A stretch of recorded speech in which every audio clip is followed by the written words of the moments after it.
ओळखून योग्य पर्याय निवडा. गटात न बसणारी संख्या ओळखून योग्य पर्याय निवडा. याच्यात काय करायचं आहे तुम्हाला? 8/4, 4, 10/4, 9/4 आणि 11/4 निरीक्षण करायचे. 4 न पूर्ण भाग कोणाला जाते?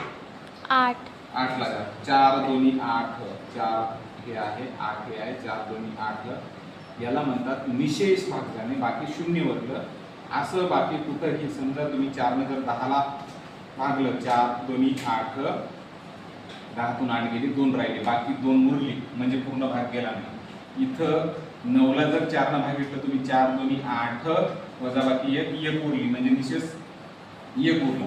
आणि असं 4 ने जर 11 ला भागलं तर 4 दोन्ही 8 बाकी उरले 3 म्हणजे सगळ्यात बाकी उरायला लागली. इथंच फक्त बाकी उरण जाईल म्हणून हा वेगळा. कळालं? लक्षात आलं? त्यानंतर बघा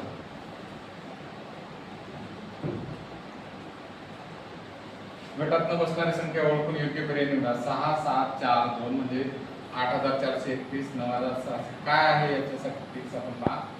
6 न 7 ला जर गुणलं, 6 ने 7 42, 8 चम 32 पाहिजे पण 32 नाही, तिथे 31 आहे. पाहिजे 32 हे योग्य पण हे नाही आहे.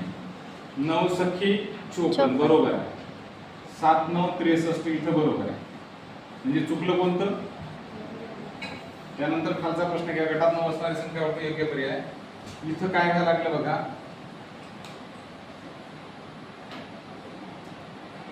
काय आहे हा प्रश्न?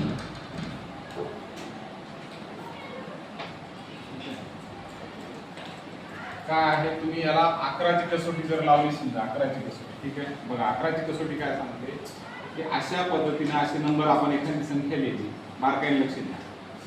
जर हे अल्टरनेटिव्ह नंबरची बेरीज केली आणि या अल्टरनेटिव्ह नंबरची बेरीज केली, जर त्याची वजाबाकी, याचा अर्थ ए बी सी डी, मी काय केलं, ए ची सी ची बेरीज केली, ए अधिक सी वजा बी अधिक डी वजा बी अधिक बी, हे वजाबाकी जर समजा 0 असेल किंवा 11ची पट म्हणजे 11 1 11, 11 2 22, 11 3 23 अशी जर असली तर त्याला 11 ला भाग जाते, कसोटी सांगते.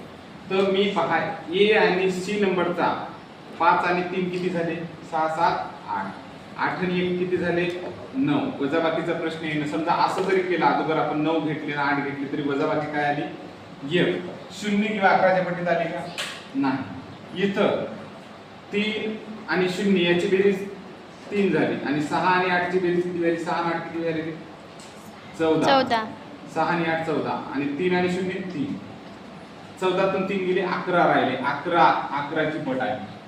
इथं 1 आणि ए नंबर आणि सी नंबर याची बेरीज झाली 3 आणि इथं बी आणि डी चे क्रमांक किती झाला? त्याची बेरीज 2 आणि 1 3. 3तून 3 गेले, आला का 0. आणि इथं 8 आणि 1 9, इथं 1 आणि 8 9 म्हणजे काय झालं? 0 आला. याचा अर्थ इथं 11ची पट आली, इथं 0 आला, इथं 0 आला. इथं समस्या निर्माण झाली म्हणजे याला भाग जात नाही. कळलं?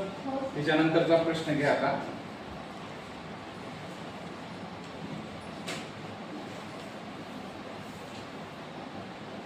$5,309, 8,325 9.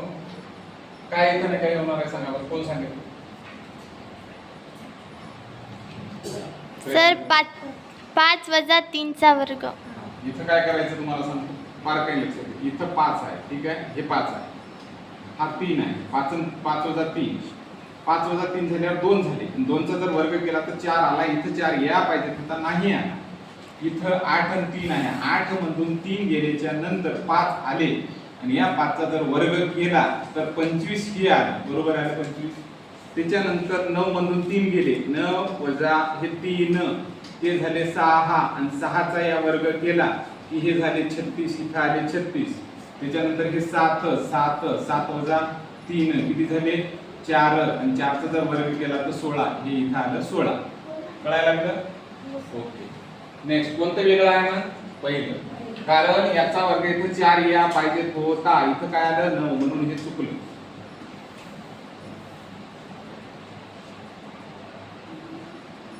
याचं बघा किती यायला लागलं?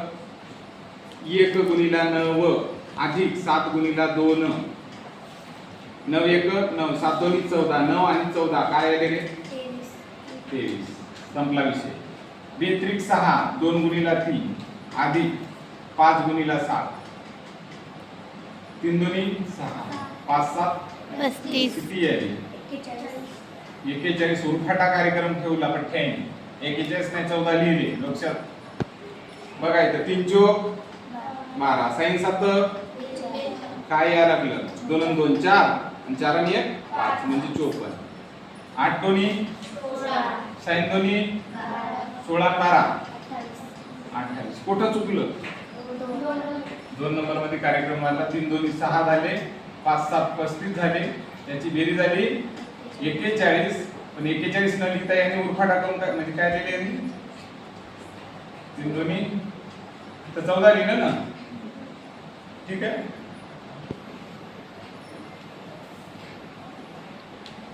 आणि शेवटचा प्रश्न